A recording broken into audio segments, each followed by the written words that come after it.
Raise the sights. The city lights are calling. We're hot tonight. The time is right. There's nitro in the air. In the street is where we'll meet. We're warning. On the beat, we won't retreat. Beware. Thousands of cars and a million guitars screaming with power in the air. We've found the place where the decibels race. This army of rock will be there to ram it down straight through the heart of this town. Ram it down, raising the place to the ground. Ram it down. This is the Community Solutions Podcast, deep in the bowels of our underground lair, operating at 100% capacity, dining in, singing out loud, and peaceably assembling. Jason Bradley, Andrew Richter. Wow. How you doing? Wow. And amazingly, you just came up with all that. Remember what we talked about last week, Jay? How, some people have had asked me if we rehearsed the show, and I said, you and I can't be funny that way. No. We can't be. I mean, and I really am serious when I say this. I have no idea, by the way, on the song, but let me just say this first. There's a certain, like an actor, okay, who can, and I have great respect for people who are good at that, as I have respect for people who are good at anything. Yes. Who can have their lines given to them and somehow transplant themselves into a, like an Emily Dickinson book or something. They're in a Emily Dickinson. Yeah, did she write stuff? I don't know. I don't know either. Who's the other guy? Something. Tom Clancy. He wrote some books good. that he's good. They made movies about. Yeah, he's good. It's the only fiction book I think I've ever read in my life with any zeal. Yeah, was a Tom Clancy book. Wasn't Shakespeare that guy? Yeah. He wrote stuff? Yeah. I only know the Cleveland notes, from college. But here's the thing. Yes. I have no skill when it comes to... Think if you and I had writers on this show. Okay? Yeah. Andrew says this, Jay says that. Could you and I do that? No. No, exactly. I couldn't. I would be worried about remembering what I'm supposed to say, because you don't get 6 takes here to get this right. In fact, when we have done bits on the show, like I write my part out, and I write them in such a way that kind of let you say whatever. There's just ... by my name, whatever he says. We'll just go with it. Yeah. But it's like that. It's like that's why I never could. I don't think I could ever do something like stand up, because I don't think I could write out something and try to memorize it. It's like I need to have the Abbott to my Costello. I need to have my Boss Hog to Roscoe. I can't. I have to play off of somebody. Mm-hmm. I just want to clarify that from last week, that we blabbed about there. I did over and over and over about at the beginning about how I don't know if it's a compliment if we're called entertaining. I mean, I guess it is, but I like the content to be. Nobody's going to listen to the teacher from Ferris Bueller do a podcast, or from Charlie Brown. Ben Stein, I'd listen to. Yeah. Not the other guy. Remember the other guy? In what way does the prison symbolize? No, it was Ferris's girlfriend's class. Yes, remember that was it? Whatever her name was, doesn't matter. Yeah. Okay, so it in what way? But then they had Ben Stein talking about the Smoot and Hawley tariff. Right. Anyone raised or lowered? Something DOO. It's funny because I just watched Planes, Trains, and Automobiles last night, and he has a bit part in there, too, announcing a flight cancellation, just in the same terrible voice and all that. So anyway, Jay, well, I was up fishing, and of course, you know, I schedule even fishing trips around how we do our show here. My Uncle Fred. Yes. And I don't know what station this was up in the Grand Rapids area. It turned on the greatest country station that I have ever heard in my life. Really? I heard more songs that I had not heard, because I don't like new country. Okay. I don't like stuff like after the 90s or the early 2000s, and I like the 70s and 80s stuff to a point. Yeah. and I kind of am, I'm not really Mr. Music connoisseur. By the way, who sung the opening song? Well, for those of you that are just, I don't say this every show, but we've got some new listeners recently, according to the numbers, and I just want to say... That's right. Remember, we exceed the U.S. birth rate in growth of this program. Every week, I talk about a song. I have lyrics at the beginning. Andrew tries to guess it. Sometimes he guesses it. Usually doesn't. According to the blog, I never know it. That song has something to do with the podcast topic, and then I go put the song out on our Community Solutions Music from the Podcast playlist out on Spotify. Now, so what was I the linked one? to that on the blog as well. So what was it? Detroit Rock City? Was that the song today? I didn't even mention Detroit. Did mention a city, though, didn't I?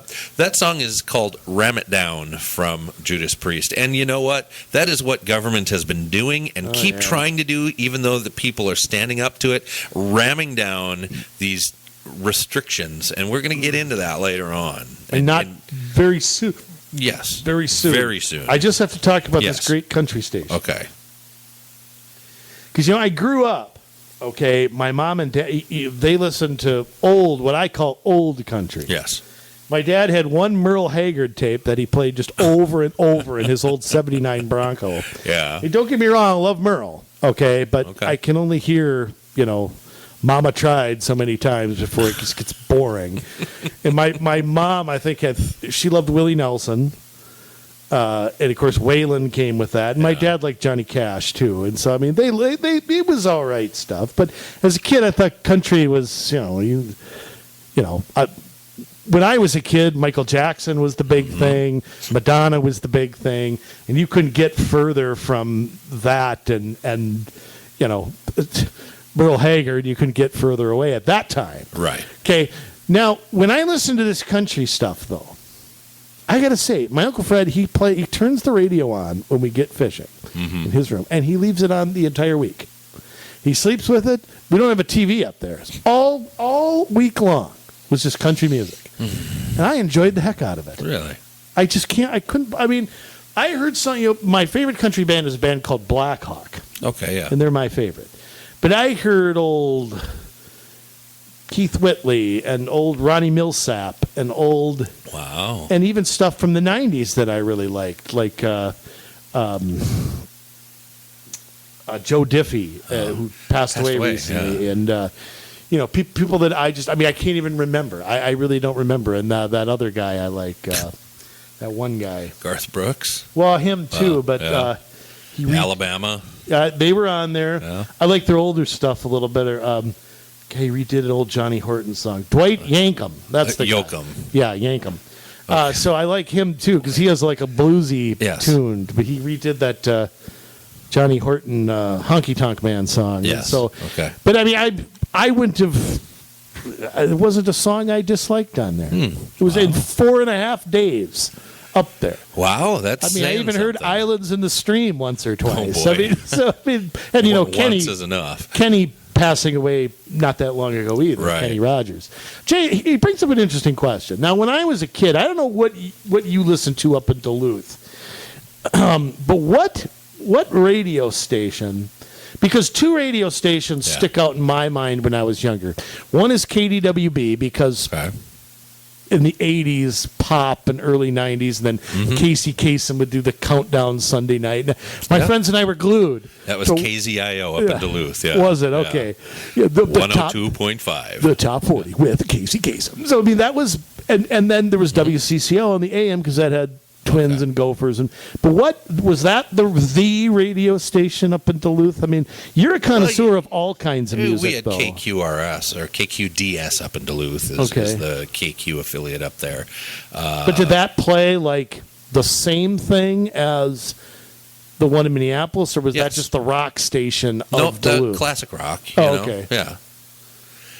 Yep, and so you kind of had those, and then we had KDAL on the AM, which had all the Twins and stuff. So But you like to listen to a lot of different kinds of music. Mhm. I mean, did you have an oldies channel? Because like I Yep, remember, there was an oldies I channel. remember when Cool 108 played like 50s stuff. Right. You know, that was which- oldies, and yeah. now it's. Now it's stuff I grew up by. Madonna's on Cool 108. Oh, boy. No, I'm not kidding. It's no Wow. joke. It's like that's the KS95 from the 90s. It's like Cool 108 now. It's nothing really plays 50s stuff in the Twin Cities. I think you got to get XM Wow. to have that. But I don't know why. And then of course, when the alternative stuff came in, Edge was the 93.7, I think it was. Yeah, 93X went over to Edge FM. Then 93X made a comeback, and Edge kind of moved over to like 105, I think, or something like that. But yeah. I'll tell you something else that stands out. When I was going to North Hennepin Community College, 100.3, which is now a talk station, Yes. used to be a rock station. Mm-hmm. And I remember Howard Stern was on there in the Yes. morning, and I would listen to Howard on my way. I mean, I know that. Yeah, I sounds- remember that being a rock station. Yeah, so it was like I don't want to call it a KQ knockoff because they didn't play the same. You know, one was kind of harder than the other, but so there was another station called WLTE that played like light rock. Yes. I don't know how you Yeah. describe it. Easy but listening, light yeah, rock. Kind that of stuff. it was. Yeah. I just 102.9. I want to say it was. Hmm. Why do I know? Why does that stick? You know, thing about music, and you know, I'm kind of a dummy when it comes to it, but there's something about music that transports. You get transported into. Clint Black used to have a song, something about a memory or melody brings back a memory, or I can't remember what it was. It doesn't matter. Somewhere where he was killing time. But anyway, isn't it true though that you associate songs with a certain time period, or you kind of remember what you were doing, just sort of like a current event? Mm-hmm. So I mean, it's like when you watched a movie in the '80s. That song, Right. Dirty Dancing, man, Hungry Eyes is going to be on there. You know, I haven't seen that movie, but okay. you haven't seen Dirty Dancing? No. It's about dancing. Why would I watch It's not that? about dancing. Well, I mean, you got the guy from Okay. Law and Order playing a Jewish doctor. yeah. You got Ferris Bueller's sister back when she Yeah. had a nose, and you got the one guy, Patrick Swayze. yeah, that guy. Yeah. I mean, it's good. You gotta watch it, Jay. Tell me you've seen License to Drive. Yeah, of course. Corey and Corey. Yeah. Okay, then you're not as lame as I thought. Okay, so but I mean, Right, it is that thing with music. There is that I get why people are so passionate about it. Mm-hmm. You know, and I mean, I know that's a big thing for you. And I mean, let me just ask a goofy question. Okay. Is there some song like I don't know, favorite you know, if you're down and out, you want to listen to this song, or you got this one song, you think of your old girlfriend, or you got this and you think about being in high school at the dance or something like that. I mean, I can think of the melodies. I can't think of the songs. You know, I mean, I can't guess those things. But I mean, what sticks out in your head when you hear that song? You go, oh, you know, I remember the first time I heard that. I don't know if I remember the first time that I hear things, but certain things will come back. Like, oh yeah, you know, I remember hearing that at a junior high dance, or you know, I remember hearing that out with my buddy when we were cleaning up, you know, leaves from. He lived out in the forest, right? Yeah. And so, well, not the forest. The I leaf guess, cleaning but- song. Yeah, well, you know, it's like, okay, you two are going to get in trouble if I don't give you something to do. So here, I'm going to give you a little bit of money. You guys go rake under the pine trees, you know. And so I probably banged true. leaves too. Yeah. My dad didn't really give me a choice, but yeah. It's different when your friend's mom asks you to do it. You know, it's like, well, okay, You've got to be a good citizen. absolutely, Get the Cub Scout points. yeah. So he and I spent most of a summer, I think, raking under all their pine trees because they had What did many you what acres. did you do that to? Metallica or something? all sorts of stuff. Yeah, I suppose that's a long job. Striper and Winger and all sorts of terrible bands. No, they weren't terrible, but you know, I remember a lot of that stuff. Yeah, you know, and I remember what it was like being in college and the songs that kind of I associate with going through the college years. Exactly. Being in the dorms or, you know, Yeah, it's like I said this on a previous episode when I rewatched WrestleMania 1. Yeah. And Phil Collins, Easy Lover. That is the opening, not the words, just the beat. Uh-huh. And every time I hear Easy Lover, all I think about is WrestleMania with Mr. T, and that's what I think about. It's just the weirdest thing, you know. Yeah. And it is interesting how music so sticks with you, especially the music from your youth. I mean, like I remember watching the first time I heard "We Are the Champions," the Queen song. Yes. Was when the Twins won in '87. I don't remember hearing it before that. Wow. I probably did, and Yeah. it didn't stick with me. But I remember as they were coming off the field, you know, everybody's wives were out there, and they were waving Homer hankies, and "We Are the Champions" started playing. And then "We Will," I don't know why I'm in a Queen mood, but "We Will Rock You," the first time I heard that was the World Series before. They used to play that at Shea Stadium when the Mets had a rally going. There'd be a pitcher's conference at the mound, and boom, boom, boom. That New York crowd was banging on their seats, you know. I remember my friend, would have been in second grade when I heard that. Third grade, maybe. I remember his older brother had that album and a few others, and we would listen to that stuff. And So the country, the Joe Diffie, the Dwight Yankum, the Black Hawk, just all these songs I hadn't heard. I swear I had not. Sounded brand new. Yeah. It all sounded brand new. So you notice I'm not talking about the fish I caught. Okay, right. I'm just talking about music I listened to. No. Anyway, to bring it into. So who's saying that? Judas. Yeah, Judas Priest. Yeah, Judas Priest. Okay. Again, not the best name in the world. But how a band gets their name. I don't understand it. Anyway, doesn't matter. But it was topical, so. Yes, it is definitely topical. You know, last week, you know, Jay, I'm going to tell you something. I'm really considering not making too many prognostications. Really? In the future. I'm just not. I'm just not cut out for it. I tell you what, this is what. Is Vegas open yet? Good question. I don't know. When I make a prognostication, you ought to call up the bookie. Okay? You ought to call up the point shaving guy. Yeah. You know, whoever that is. Johnny Schnatz or whoever. And say, hey, Richter says something's going to happen. Yeah. Bet the opposite. You know, it's almost like I'm Jimmy the Greek, but I'm the opposite of him. Okay? Right. Because I'll be honest with you. To see Minnesota, quote, turn the dial on June 1st. Now, that dial has got, you know, a bunch of glue on it and a bunch of, you know, stuff that doesn't turn very easy. Yeah. And to think, I would have liked to have been a fly on the wall. Well, I don't know. I don't know how much I could have stomached. Listening to the governor talk to his team of geniuses. Yeah. Thinking, oh, what a good idea. Everybody's going to be all ready on June 1st. We're gonna announce that, you know, this business can operate with 25% of its revenue now, baby. They're going to be ecstatic. Yes. You know, and 50 people can randomly eat outside, but you can't have a graduation party of 50 people you know. Right. And I'll tell you what, churches,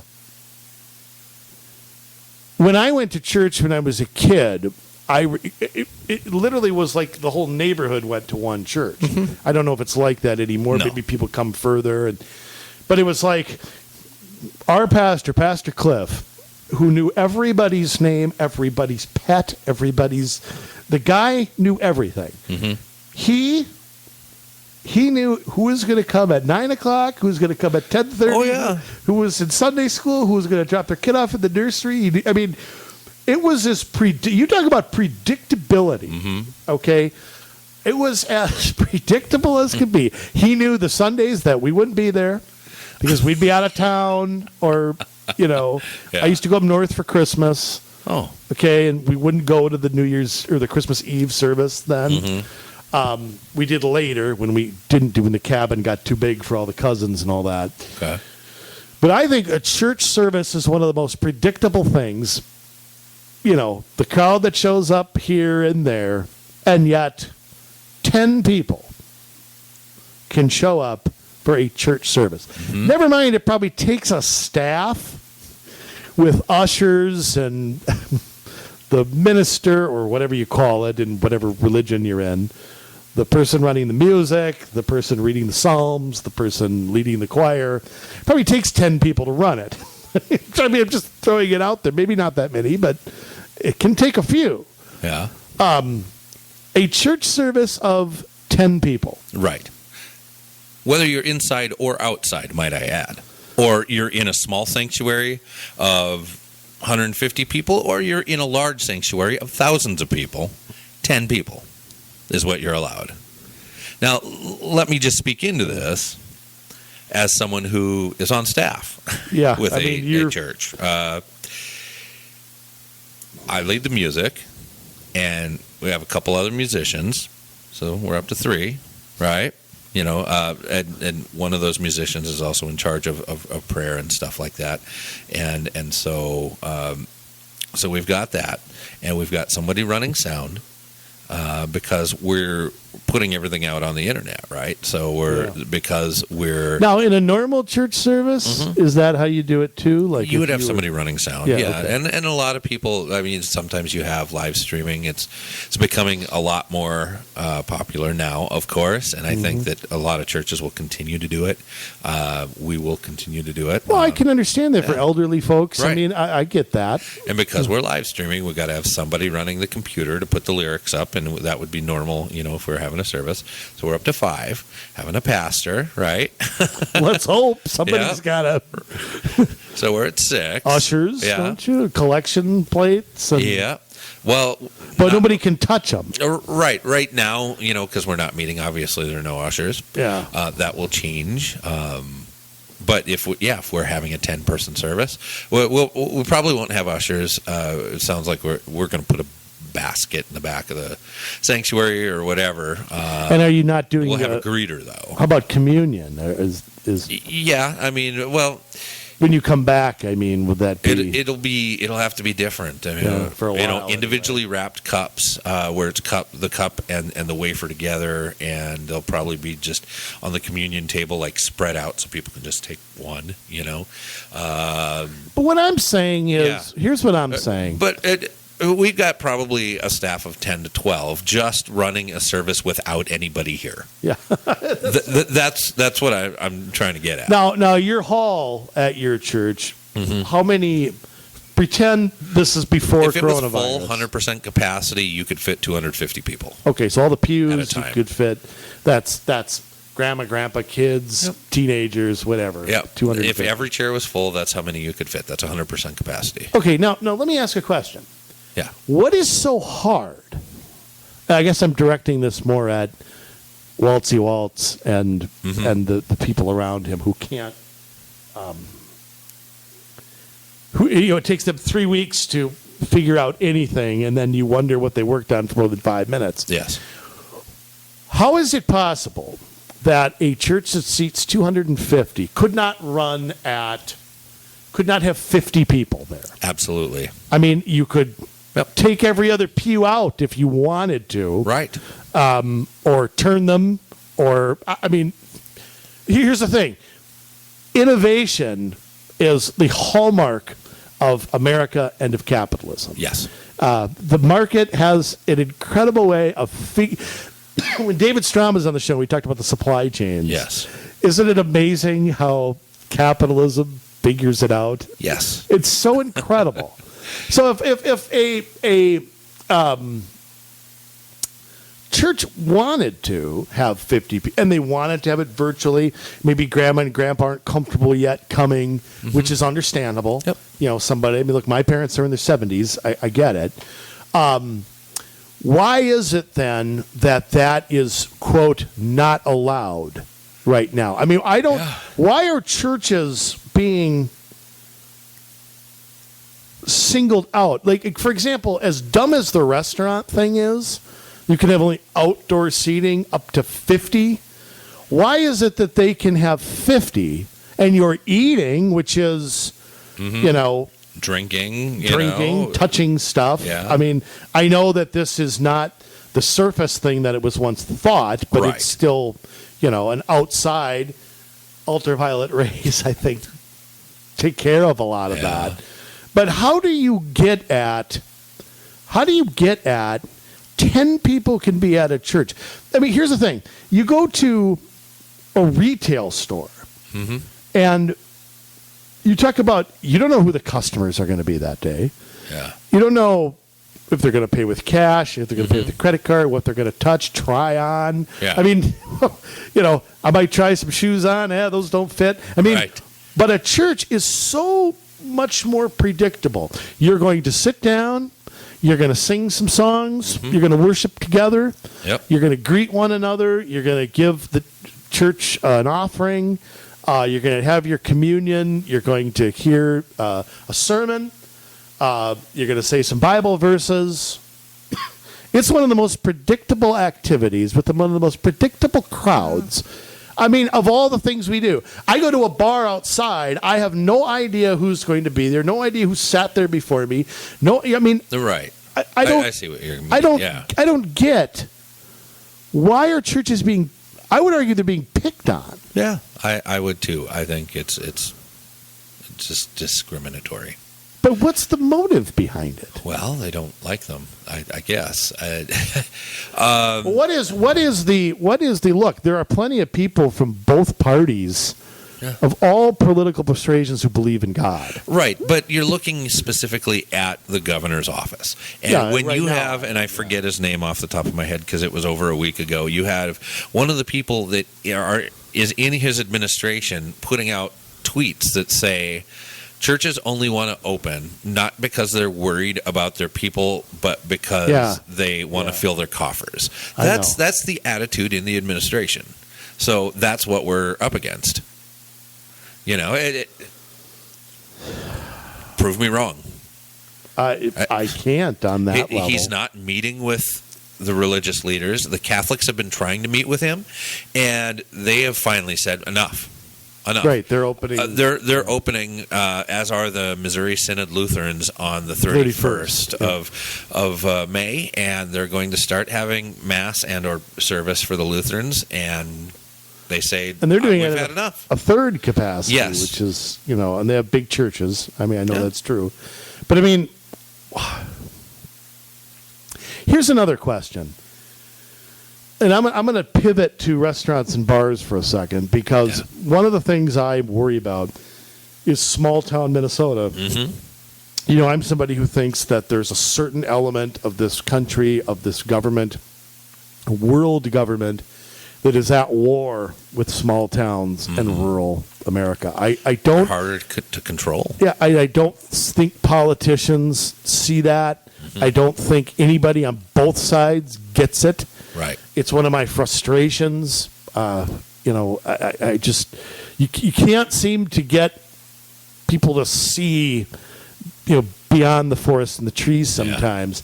And you look at things like bars and grills. You look at, even the big chains are going to have problems because so many of them are franchised. But you go to a city, I drive through, I just went up, like I said, I went up fishing, came back. And I'm not going to say the cities I went through, but I drove through a few cities where it looked like a ghost town. You had a gas station, you had a bar and grill that wasn't open because they can't open to only takeout orders. It doesn't work in a small town. Right. There's no DoorDash. There's no. But there's Uber no. Eats. It may be different now with people passing through, but I still don't see how they could bring back staff, order food, inventory. It's not possible. You see little shops and antique stores and things like that are closed, and I sit here and I go, how is it possible that in a town of 2 or 3 or 400 people, this antique store can't open. Yeah. But, I went to Home Depot last week, and I'm going to tell you something. There were more people in there than you could. Great for Home Depot. Whatever. They employ a lot of people. Yep. I always find what I want there. They're a good place to go. Yeah. But I think to myself, how can 5 people can't be in that little gift shop? I mean, where is the evidence that COVID-19 will break out at, Joe's Antique Store if it's not breaking out at a place like Home Depot? Right. I know we've asked these questions before, but it's sort of a small town is not like a city like Maple Grove where, in a strip mall, give it 6 months, somebody else will come in there and start something else. Okay? And I don't say that lightly. Right. Those are real people with their real life savings, their real life's work, sweat equity put into their business. Somebody's either bankrupt or out of business or looking for a new job, whatever. Some leases don't get renewed. I mean, there's a lot of things that can happen. Yeah. But if an antique store closes in a city of 400, nothing replaces it. Exactly. So where are you from that point on? I mean, how do you start up a business there? You'd have to be a local person. I just don't get how small town Minnesota, and then you look at the small cities on borders who are probably getting hit the hardest right now. Yes. Because their customers who are there and will go are driving 10 miles to North Dakota or to Wisconsin or to South Dakota or to Iowa. Yeah. And to say, well, we're going to phase this in, and the phases have no dates, of course. Nothing's written in stone. And what are you supposed to do if you are in a small town where there's not tons of jobs, okay, and you've poured your life and heart and soul into this shop you own? Yes. Where do you go from there? And when I talk about the governor not listening, when was the last time his head popped out of the governor's mansion? Yeah. Who is he talking to? He's kind of gone into hiding. He shows up on TV, and well, he went to the Mayo Clinic about a month ago with Pence. Yeah. Okay, but who is he speaking to? Yeah. I mean, is he calling up or is he calling up the Chamber of Commerce and talking to the person who gave him a campaign donation? Yeah, I'm not hearing about that. I mean, who's he speaking to? Well, the it's Mayo like he's Clinic, in a bubble. The University of Minnesota. Right, but it's like he's in a complete and total... I just have never seen anybody so tone deaf. I mean, I think he's so underestimating how frustrated and ticked off everyone's getting. He's lost, I think, a lot of the goodwill that maybe he had a month or two ago. Yeah. I mean, and here's the other thing that's driving people nuts is things like sports. Can we play youth sports or not? Well, it's an unpredictable situation, blah, blah, blah. And you know what he's doing? He's stalling to where now the cities will have to come in and cancel it so that he doesn't look like the bad guy. Exactly. It's an act. And that's it. That's it. And I said this, was it last podcast or the one before, where the governor really is just the epitome of Minnesota nice. He does not have the backbone to be able to make a decision, so he puts it off on other people, or he doesn't say anything. He gets asked about it, and it's just deferring until, oh, well, we can't do it now. It's too late. Or until he's forced to make a decision, and then he just addresses it and won't take any questions from the media. Or, it is an act. And it's because he doesn't have what did they used to say? The intestinal fortitude the moxie. The intestinal fortitude to be able to make a decision and tell people about it. Can I sprinkle some Ron DeSantis on him or Brian Kemp? or somebody like that. Yeah. Because I just remember our 7-state pact. Yeah. Well, Mike DeWine of Ohio just opened bars and restaurants today. Yeah. Ohio's had like 5 times as many deaths as we have. I know. They're open. And they're a much more dense state. I mean, they have a lot of open land, but when you have a lot of big cities like Cincinnati and Cleveland and Toledo, Columbus, yeah. But I mean, you've got it's like the 7th biggest state in the country. Yeah. And you've got Indiana. Mm-hmm. Governor Holcomb has laid out a whole. Now, granted, his is like 6 weeks long, right. But everybody has a date. Everybody has a capacity. Everybody has, and I think people are accepting that. Okay, well, we know this. Mm-hmm. It's not perfect like we'd like it, but we'll accept this because right. they know June 5th. All of this is happening. June 15th, all of this is happening. And everything is open in Indiana 100% on July 1st. Yeah. So, I mean, so what happened to our pact that we were going to talk to, I guess Michigan is the only place we're talking to. Oh, and Illinois, J.B. Pritzker. Oh, my goodness. That guy has set standards that no state can meet. I mean, Yeah. it's this whole, we have to be in a downward slope of testing. Well, we're in a downward slope, all right. But your testing capacity is so much bigger. Yeah. So if you're testing, like just here in Minnesota, we've tested 4 times as many people per day as we were about 4 weeks ago. So how are you on a downward slope when more and more people, they're not just staying home for 2 weeks anymore. Right. They're going, okay, you can go get a test. You don't have to be frontline. Like they were restricting it before that. Yeah. So how can you possibly be on a downward slope now? You're never going to be. You may not be for another 6 months. Well, that's kind of the plan, though, isn't it? I mean, the plan in some states. You've already got the teachers' unions and the administrations of schools not really certain they're going to open in September. Are they going to take all my tax dollars? I mean, of course they are. They're not going to open, then they can stay home and not get paid like the rest of us. Well, yeah, or go on unemployment, but the teachers are still getting paid. No, they'll be furloughed to get all their benefits. They're doing, maybe 2 hours a day. I don't know what kids online. I don't know what they're doing, and I do sympathize a bit with teachers on that because it's got to be tough. Like you taught music, and how the heck do you do that? Yeah, well, virtually. You can do it. I mean, private lessons and stuff. You can, but I think there's no guidebook on how to do that. It's just all ad hoc.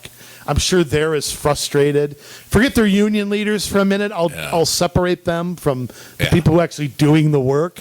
Okay, and well, and that's the thing. I mean, the union leaders, though, at the national level, the NEA and what's the other big national teachers union? Federation of Teachers, AFT or something. AFT, American Federation of Teachers. I think that's are both threatening strikes if schools open again in the fall. Well, then let them strike. Yeah.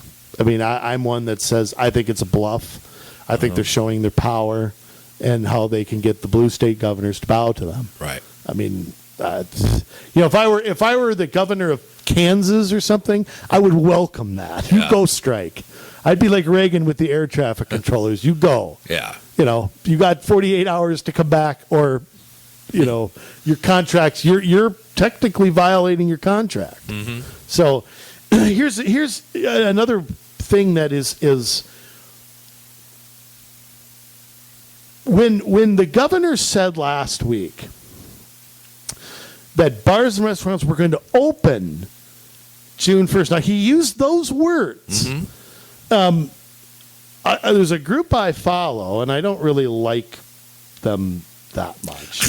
I'm glad we're saying that on the air. Well, there goes that interview. Hospitality, Minnesota. I mean, I don't like them because I think they've been in bed with the governor and not seeing that he's not listening to them. Mm-hmm. I also think they don't really represent. If I was a bar restaurant owner, nobody in an office in St. Paul represents me. Right. Okay, I am an individual. I'm not here as part of a group. So they are claiming that the governor, they didn't use these. Of course, I wish they'd use stronger language. More or less lied to them. I mean, go to their Facebook page. You want to Yeah. like their Facebook page. They put out 2 statements, one yesterday and one today, basically saying that they were blindsided, they were not told about this, that the governor knew damn well that restaurants were gearing up. You had to put social distancing stuff in place. You had to order inventory. You had to bring staff back. Yep. And then all of a sudden now they're told, but they believe that they were, I'm going to say, lied to. They would say misled, were disappointed. They use crappy language like that. The governor has been told in no uncertain terms what is going to happen to these businesses if he doesn't act. And he doesn't act. Now, what do you glean from that? I glean he doesn't give a damn if they go under or not. If he cared, he A, would open, B, would have had some sort of aid package or something for them, which I object to, but he would have proposed that a month ago. Right. He would have said a week ago, hey, don't order inventory yet. Right. I don't know what's going to happen. But he sat back and let them do it. And then comes out and says, oh, no. And Hospitality Minnesota is also saying that only 25% of bars and restaurants in Minnesota have outdoor seating. And if you have to socially distance, some of them have to take out half their tables. Right. So how are you going to work that? You know, I bring, a server and a cook and a bartender back to service my outdoor patio. Let's say I can seat 30. KJ, let's say it rains all weekend. Okay, now what happens? Who lose pays it all. But who pays them? They're not on unemployment anymore. No. What happens to my inventory that I've bought? And do I have every menu item? Right. What kind of choice is this? Well, I know a lot of restaurants right now have a limited menu. They have to.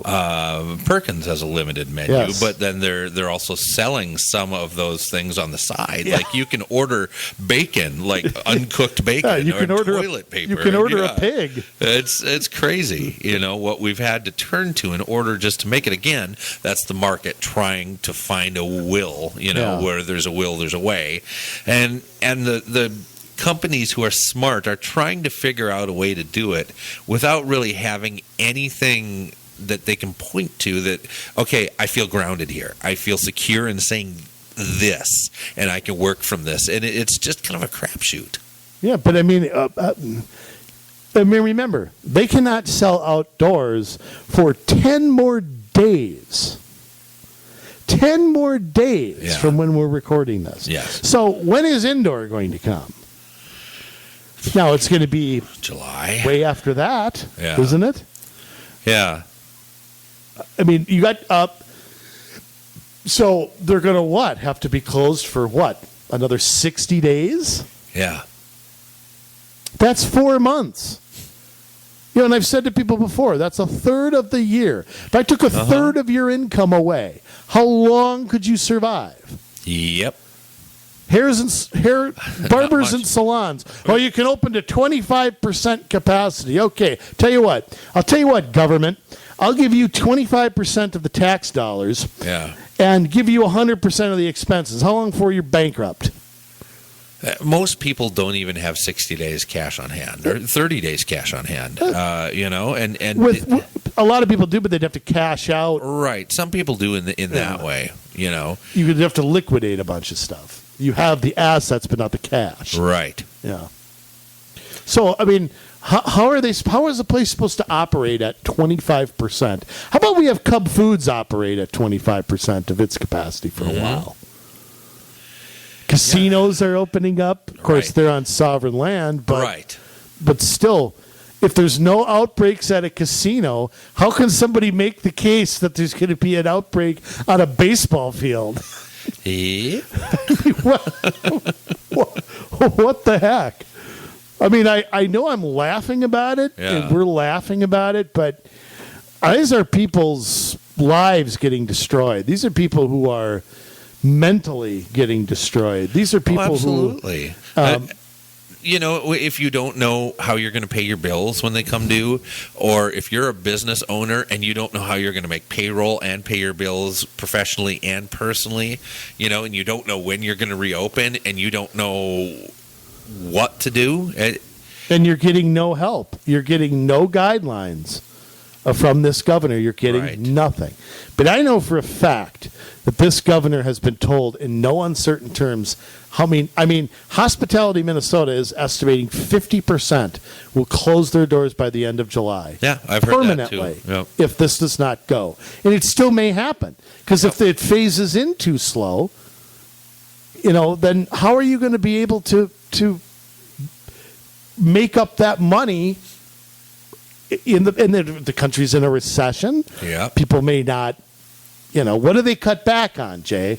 Going out to eat, going to the casino. That's what they stop doing. They don't stop paying their electric bill. Okay, they stop doing fun stuff. Yeah. That's the first thing to go. Eating out. Which makes sense. It's not their fault. Yeah. And how about campgrounds? I told you the story. My wife and I went to O'Brien State Park. Yes. Do you know that they shut down the bathrooms there? Yes. And had biffies. So the place where you could wash your hands is gone. Gone. Right. And you could go take a dump in a biffy that had one little thing of what do you call it? Hand sanitizer. Yeah. So if you took a dump in a biffy, you can't wash your hands. What? Who thought that up? Yeah. And when is the last time you've seen clean biffies? And what happens if they don't get those changed out as often as they need to? A lot can happen. How can we put it? It can pile up. Yeah. Oh.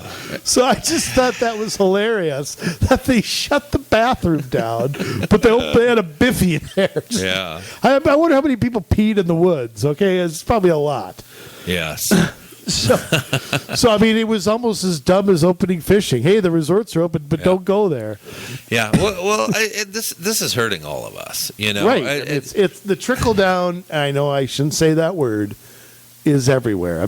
How many of you out there know somebody unemployed whose small business is on the line? Mm-hmm. I know a lot, way more people than I know that have the virus. This virus economic virus is way worse. It's 10 times worse. I just want to talk quickly. Theo Keith, Channel 9. Yeah, Channel 9. He reported on Twitter today that the Minnesota unemployment rate spikes to 8.1% in April from 2.9% in March, per release from Minnesota Deed.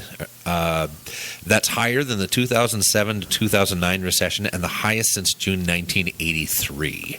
And because unemployment data lags by a month, it doesn't fully capture the downturn.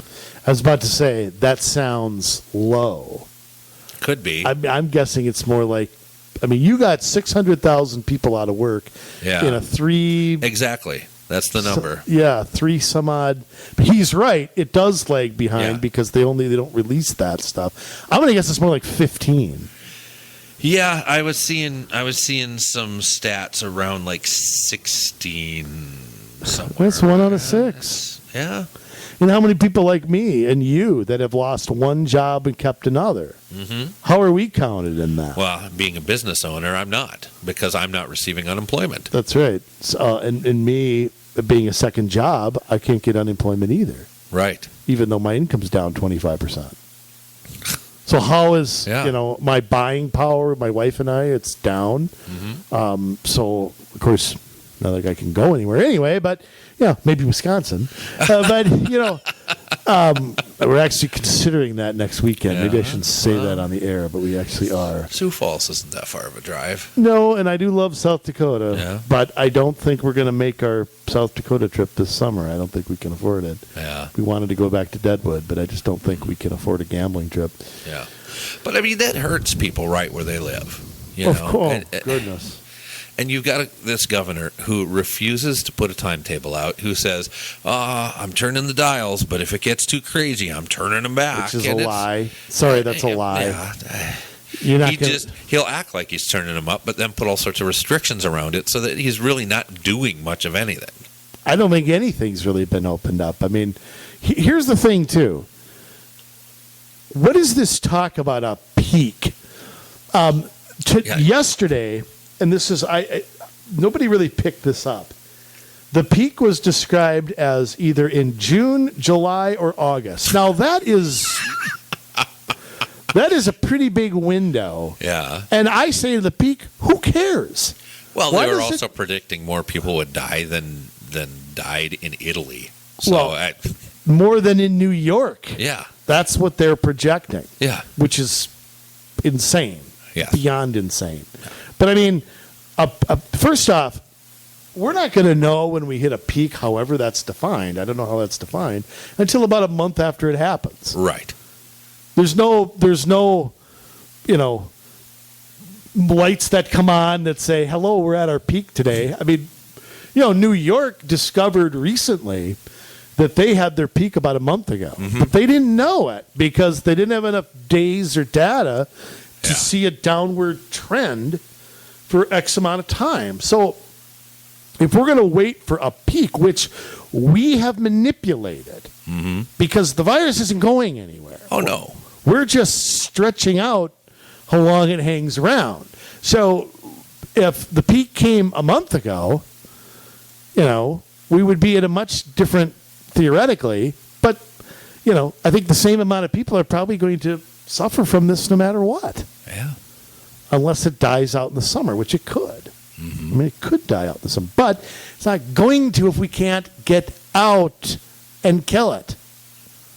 If Absolutely. we're going to, because we are in many ways still on lockdown. Okay, the stay-at-home order's gone, but I can't go anywhere. Right. So, but campgrounds. Yeah. Going to, I'll use the term, pitch a tent mm-hmm. and stay out in the middle of the woods. And now you are depriving these places, especially smaller campgrounds, yes. of one of the busiest, most profitable weekends. You got a 5-month camping season in mm-hmm. Minnesota. I know the big campers can go somewhere, but you got families who don't do that. You've got, they go for Memorial Day, they go for the 4th of July, they go for Labor Day. And you are taking, that's like taking, Black Friday away from Target or something like that. Yeah. That's the equivalent here. So who thought of June 1st? It's okay to go pitch a tent, but on May 25th it's not. Like I said, show me the science that says that two people, a husband and wife, are going to die on this day, but they're not on that day. And with camping, how often when you've gone camping do you see everybody like walking from campsite to campsite and hanging out and being close? No, you go with. There are communal spots, but what you often see is there's going to be like a big fire. Yeah. But 2 people are sitting here, 2 people are sitting there. They're spaced out around the fire. Nobody's elbow to elbow over there. Nobody wants it's ridiculous. To be. The point of camping is to have space and yes. Grill enjoy and nature, not enjoy being in a mini city. Want that? I'll go to a mini Crapolis. Yeah. By the way, how's that new drive-through ban working for them? Working great, I'm sure. Now that all you can do is go to drive-throughs and take out. And I know you noticed Jacob French Fry wants to mandate masks. Tell you what, I put a mask on his ugly face for a while. That would be if he couldn't talk. I would. You know what I'd do? I'd tie it so tight around his ears that he'd be Dumbo in about 15 minutes. That's what I would do. I just that. And I'll tell you, say something else. I want to get back to the politics of this for a minute. I was specifically looking the last 2 days at any Democratic DFL representative I could find on Twitter, on Facebook, anything. Loud and proud, right? And they are as silent. And normally they're snotty, smart-ass comments. Melissa Hortman is probably the queen of the snotty, snooty, stuck-up crap. Not a peep from these people. Where is Arthur Fonzarelli, Winkler the Third Jr.? Where is he? Talking about the governor's courage and his resolve and his determination in the face of criticism from those evil conservatives who only care about making a profit. Where are you, Fonzarelli? Ironclad leadership in times of trouble. And I don't know who the Senate majority. It's not Bach anymore. I don't know what he's doing. Probably up saying nothing up in Duluth or wherever he's from, Cook County, I think.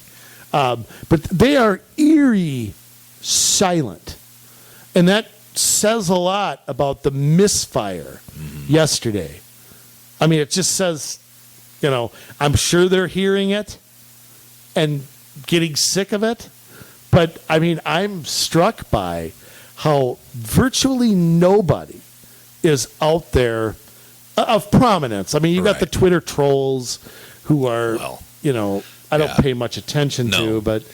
No, when you've got people on the Twitter trolls that are saying, let's shove a bunch of people into church so they can all get COVID and die, those aren't the people you listen to. No, but I mean, where are the DFL leaders talking about how great this is and how wonderful it's going to be? There are rumors the state fair will officially be canceled tomorrow. Really? That the state fair board is not getting feedback on what they can do, can't do. It's still 3 months away. Yeah, I know, but again, without guidance, to put something like this together, you've got to get a lineup of singers. You've got to get. There's a lot of work that goes into it. It's same thing with like county festivals. They've got to sign contracts for fireworks 30 to 60 days in advance. If they have no guidelines on what they can do, you're forcing their hand to cancel. Summer camps are another thing he has stalled on. And I know personally that there are people waiting to see if they can open. The people that own these campgrounds, nobody's going to them. And there, again, bread and butter is shoving 1,000 people into a campground per week to go through youth camps, kids camps, family camps, et cetera, et cetera, et cetera. And they're sitting there, shrugging their shoulders. It's like, what can we do? And they're delaying closing it as long as they can, but it takes weeks to be able to make sure you have the food on hand and to make they're going to have to change everything this year because people are not going to be able to go up and take their own food. They're going to have trays set out with food on them already, and it's going to be a waste of food because you're going to have kids that I don't like cream corn. I'm tossing it. Yeah, and how about rides and things like that? And they're going to have to put in policies where if one kid spikes a fever on a bus, the whole bus has to go home. These are what these camps are talking about, and they're going to lose a ton of money if they open, but they're going to go broke if they don't open. And they're receiving no guidance at all from this governor. Here's the thing, though. If they opened, I'm confident they'd figure it out. You're right. They're going to have to change some stuff. And they're planning. Yeah. Like I said last week, do you think a camp for kids wants to kill the kids they bring in to help? And I went to youth camps as a kid, Bible camp, and I went to baseball camp, and I mean, I learned a lot of stuff doing that. I mean, they stick out as memories. Do you think at my church camp, my Christian leaders wanted to kill me? Well, according to the Twitter trolls, I mean, yes, they do. I don't get how it's just it's time for you to meet Jesus, son. Well, well, I can meet Jesus later. Here's the thing: it shows how little faith this administration has in the people they represent. Yeah. Actually, one person represents. Everybody else are his political hacks. Yeah. I mean, there's no faith in their ability. It's like we all are children and we're waiting for daddy to tell us to eat our peas first and our pie last. It's worse than that. I mean, did you read the statement that the governor put out? I don't have it in front of me. It's like, today we're going to turn up the dials. It's like, oh, please, can I stay out another half hour? It's not that late, Dad. Please? If I eat all of my mashed potatoes, can I go out after dinner with Billy for another hour? Yeah, but I mean, like I play softball every year, Jay, and we have been waiting. We signed up in February, and we're waiting and waiting and waiting. Every 2 weeks, I play in Coon Rapids. We get something from the city saying, okay, here's the plan. We can't do anything yet, but here's what we're thinking. 2 weeks later, there's a new start date. Okay, we're going to shoot for this day. We keep asking. We keep getting nothing as a response. Yeah. They just sent one a few days ago saying, they're shooting for mid-June. Well, I mean, we all know it takes 3 weeks for this administration to grab its ass with both hands. So I don't know. I don't have any. We had no clue. Yeah. But how many people are just out on a limb? Whether that's you can't plan a vacation, you don't know when you're going to go back to work, you can't buy anything because you don't know how many people are on the verge of losing a job. Mm-hmm. My regular job just instituted a pay freeze for a year. Oh, my word. Right. I mean, that's the kind of stuff going on. And we get no answers from this administration. And I want to know who this governor is talking to. I want to go in there. You talk to me for a while. Yeah. How about that? How about that Waltzy Walls? We'll see who's a long distance runner then. And what does he run? From sausage to pepperoni? Let me tell you something. It's ridiculous. I don't know who the hell. And you know what? I am tired of these organizations that are playing footsie with this governor. Mm-hmm. You know what I'd do? I'd come out and I'd say, I'm going to campaign against every single person who supports you. I'm going to tell my members to donate the 5 cents that they have left to their name to anybody who supports you. I would come out and I'd say, we're going to endorse campaign for everybody that hates your guts. That's what I would do. Yeah. And maybe that would get his attention because the whole Governor, can we please open up on this date and we'll do everything that you and your appointed bureaucrats who've never had a real job will tell us to do. Yes. We'll do it. I mean, is that working? That strategy working? No. So why are you doing it anymore? And I'm going to tell you, I'm going to once again, this is going to get me in trouble, but I'm going to do it. I am going to call on every small business to defy the governor. Okay, here's the thing. The problem with the bar up in Albany is one person does it, they can get checked. Yep. It's like that barber in Michigan. Yep. One person does it, they can get crucified. If everybody does it... Well, you saw what happened in Michigan, right? Well, yeah, the guy got everything pulled from him. He did. His license. 70 years old yeah. or whatever. And they took his license to cut hair and all of that.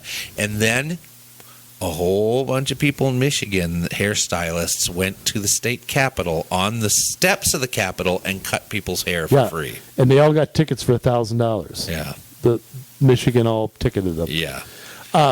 Yeah. I mean, but again, that's the beginning of what needs to happen. Right.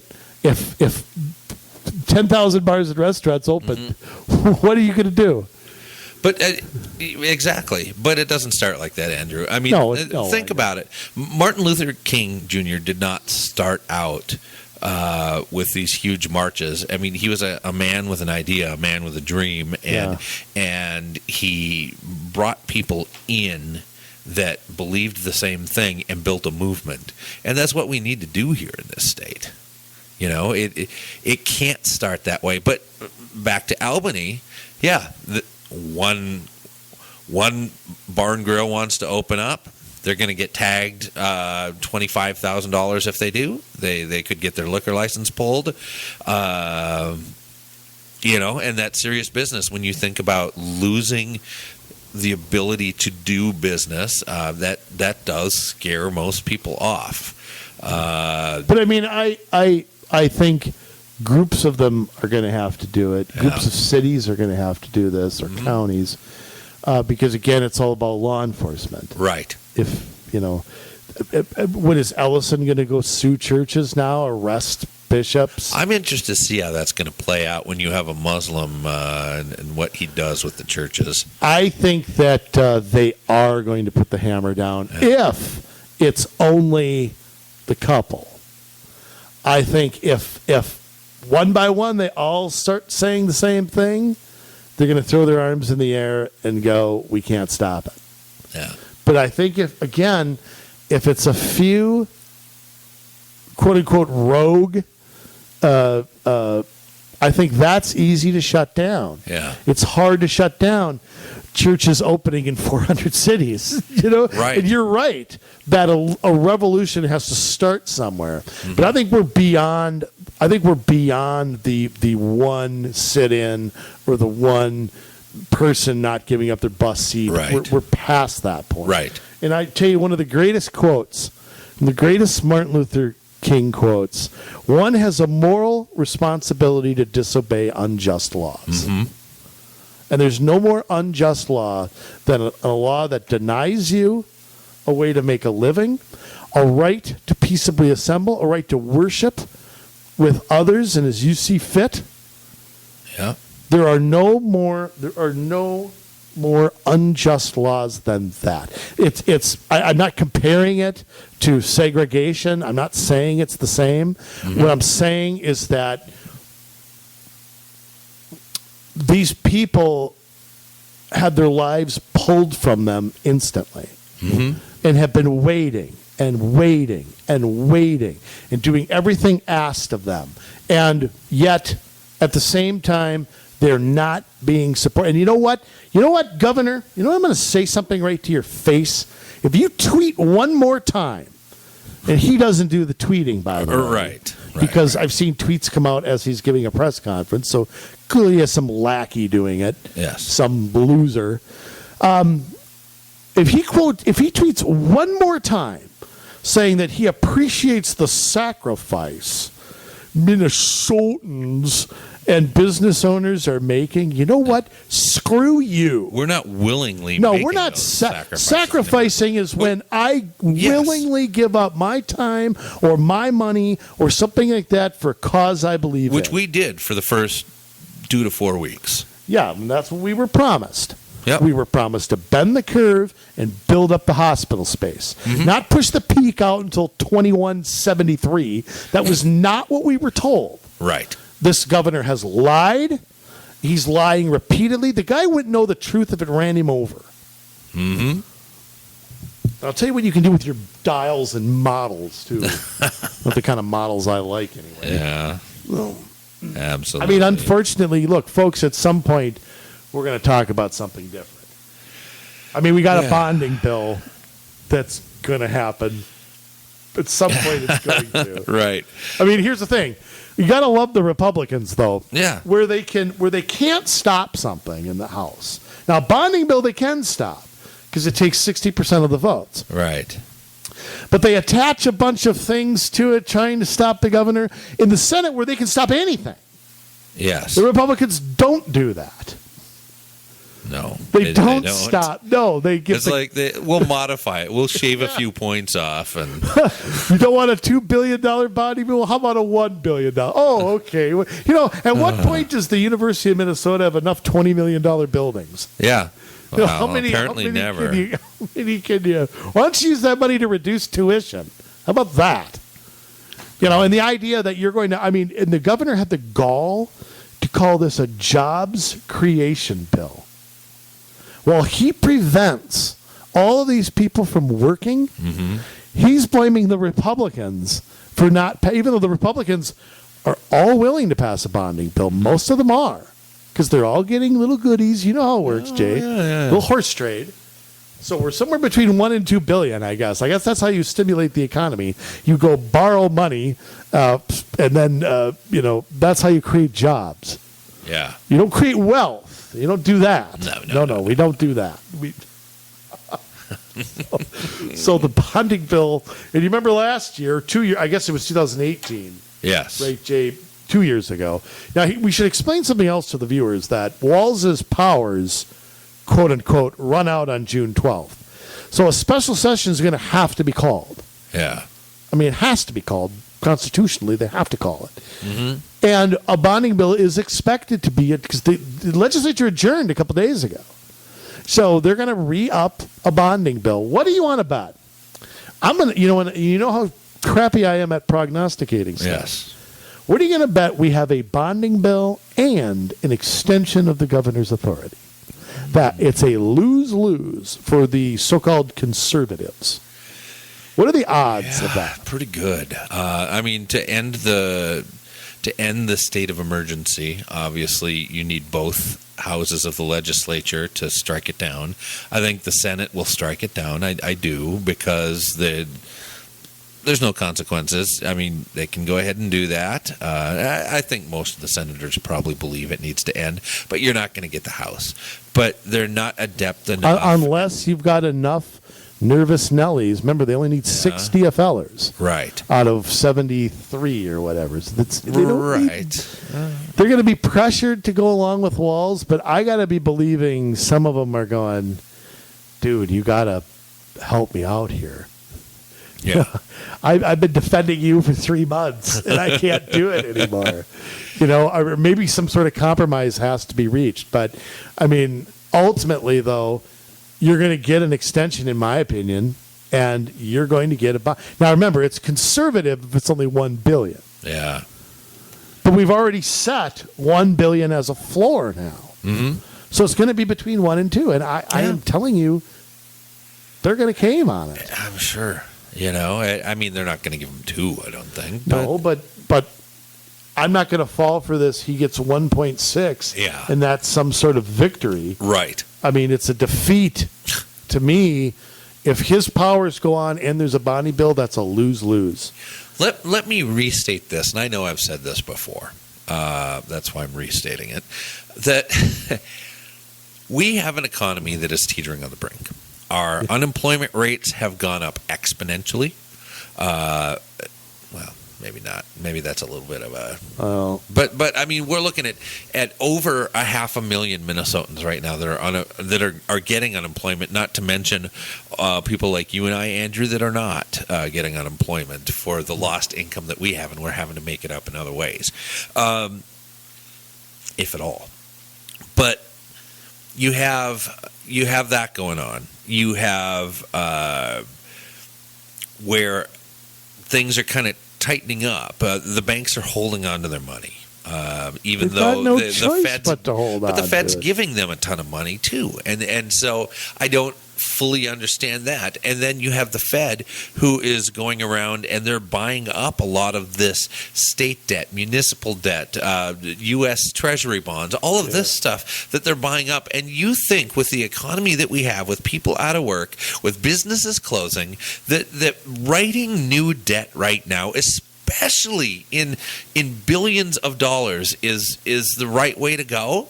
And we're going to make Minnesotans who are out of work pay for that for the next 30 years. When you add the interest onto that, it's going to be way more than $2 billion. It's ridiculous. Still paying bonds off from the 90s. Yes, and they're going to write more bonds in 2 years. Heck, they might write more bonds next year as part of their budget year. They've done that before too. Yeah, I know. I shouldn't laugh about it, but It's ridiculous. But it's like business as usual. You're signing the death warrant of our economy. But it's business as usual. They're arguing about a bonding bill like nothing's wrong.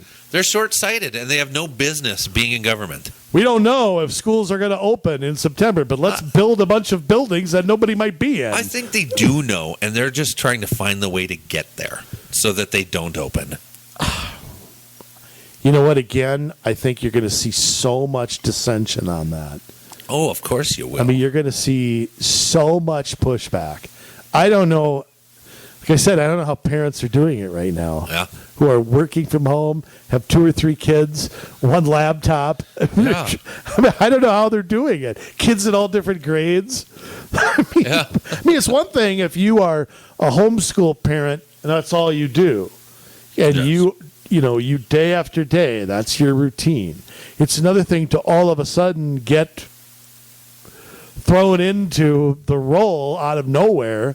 And we can't have a graduation party yet that is, quote, banned at your own home. That's now, ridiculous. you talk about a predictable thing. Don't you know the aunts and uncles and cousins you're going to invite? And, I remember I got to invite some friends of mine, a handful. And my grandma and grandpa were there, and I mean, we all knew the 50 people that were going to show up or whatever. It was like 500 for me. Yeah. But I mean, Right. that's the thing. I mean, what? Yes. That's banned. Banned, Yeah. Jay. The government thinks that they can tell us what to do on our own private property is ridiculous. Last I saw, I read somewhere that the government can't do that. I Right. can't remember where. It's like a few good men. Yeah. I'm certain I read that somewhere once. some document, Yeah. Thomas Jefferson. No, it was guy that wrote, Shakespeare guy. It was that one guy. Shakespeare wrote it. Yeah, Yeah. that one guy. That Yeah. John Locke guy, right? Yes. Emily Dickinson wrote it.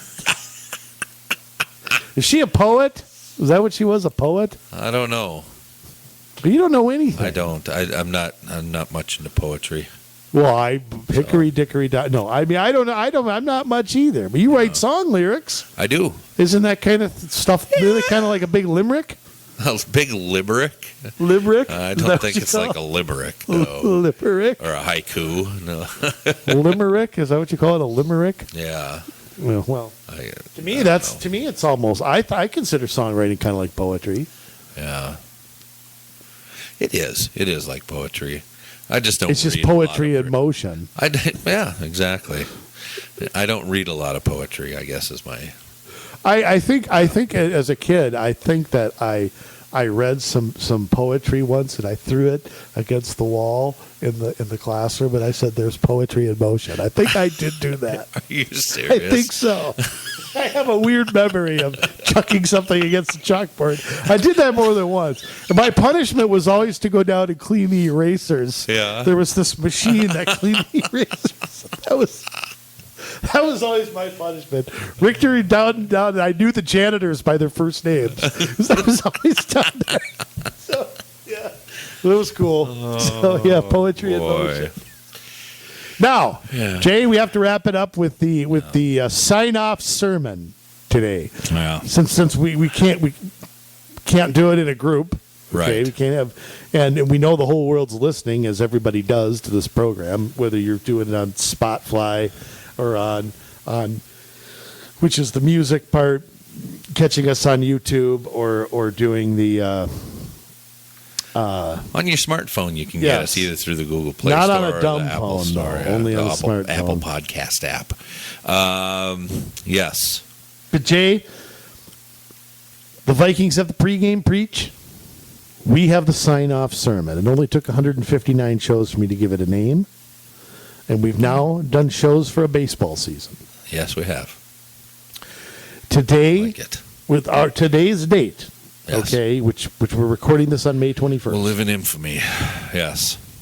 Yesterday, we'll live in infamy. Yes. I believe. Well, there is that. And we are simmering here, and I'm not talking about the governor is referring to. I mean, we're simmering on I don't want to say revolution, but we're simmering on civil disobedience being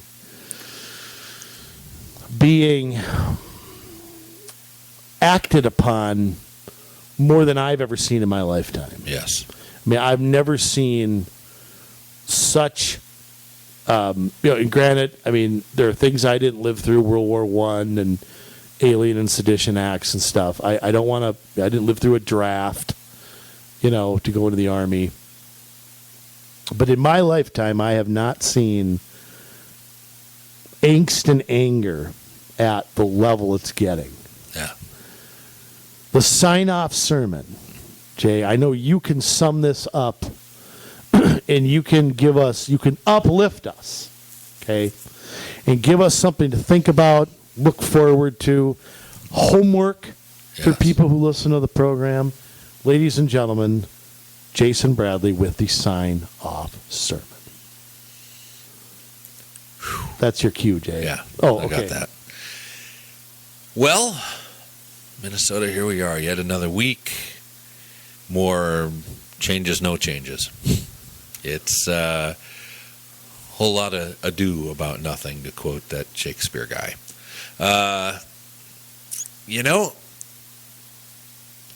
we're taught, I believe, most of us are anyways, to be good citizens, to respect those in authority over us, to follow the laws, and to make for a peaceful society. And those are great ideals. And I believe in those ideals, but as it says, that there is a time for everything, a time for peace and a time for war, a time to live and a time to die. I'm not saying that we need to die, but what I am saying is that it's high time that we do something different. The time has come for us to do something completely different. I mean, here in this land, we do respect authority for the most part. We do listen to laws because we're, at heart, a generally good people.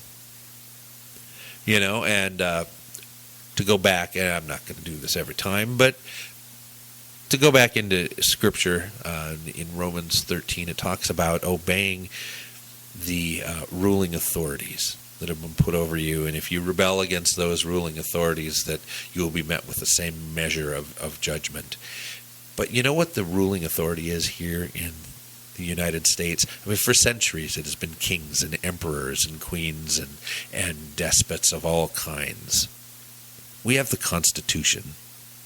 God granted us a constitution, if we can keep it, to quote Ben Franklin, a republic, if we can keep it, that is enshrined in this Constitution with rights that are inalienable.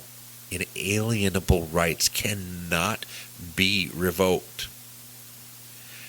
In that, we have the freedom of speech, the freedom to assemble, freedom of the press, freedom to worship as we see fit, the right to bear arms, the right to a speedy trial, the right to have our persons and our effects, and that they cannot be confiscated without a warrant, that they cannot be searched without a warrant, that we have a reasonable right to privacy. But our property has been violated. Our intellectual property by places like China, our personal property, such as not being able to have a graduation party on our own land, in our own home, not being able to worship as we see fit. But the Constitution is the supreme law of the land. And those who are not following it are in rebellion of the supreme authority that they have taken an oath that they would protect. They have lied to us. They have cheated. They have rebelled. Dietrich Bonhoeffer, who was a German theologian and pastor, he came to the United States, went back to Germany because he said that he could have no place in helping to rebuild Germany if he spent wartime here in the U.S., said this: Christianity stands or falls with its revolutionary protest against violence, arbitrariness, and pride of power, and with its plea for the weak. Christians are doing too little to make these points clear. Christendom adjusts itself far too easily to the worship of power. Christians should give more offense, shock the world far more than they are doing now.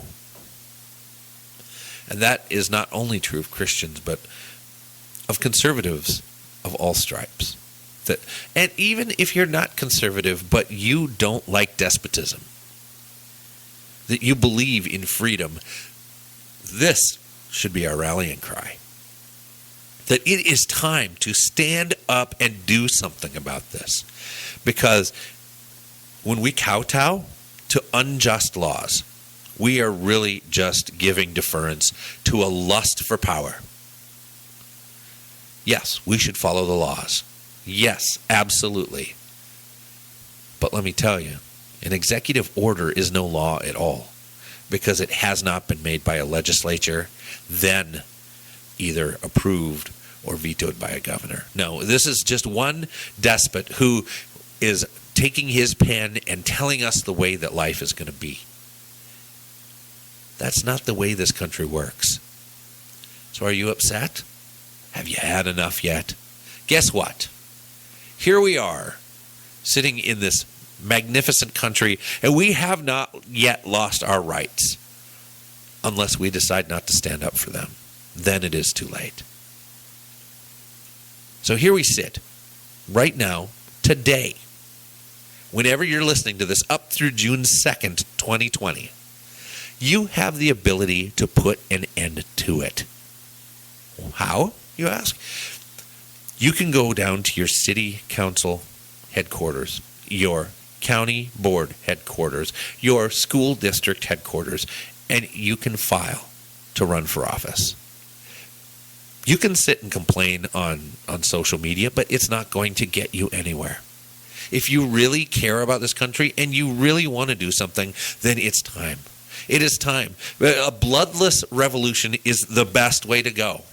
And you want a bloodless revolution? Then let's get into those places where we can make those decisions based on the morals and the precepts that this country has been founded on for over 230 years. Because if we don't, someday, to keep our freedom, it will have to be a bloody revolution. And let's not go that route. So you got questions? You don't know how to run for something? Guess what? Join everybody else who's ever run for anything. Nobody knows how to do it the first time. But that's where we come in. We've been doing this a long time. And we can help you. Just get a hold of us at commsolutionsmn@gmail.com. commsolutionsmn@gmail.com, and we will help you. We are able to help you. We are here to help you. Learn everything you need to know to run a good campaign, to help identify the things that we need to beat back in order to allow freedom to flourish. We are Community Solutions, after all. So with that, mull over that, but not too long. You only have till June 2nd to get it done. And if that date passes, you ain't running. So what do you say? Who's up for an adventure with us? This is the year. This is the year of our discontent when we can start right now to put things in place to change the way things work. What do you say? We'll be back in another week. I hope you've made a decision by then. Because we love you, Minnesota. But now it's your turn to get to work.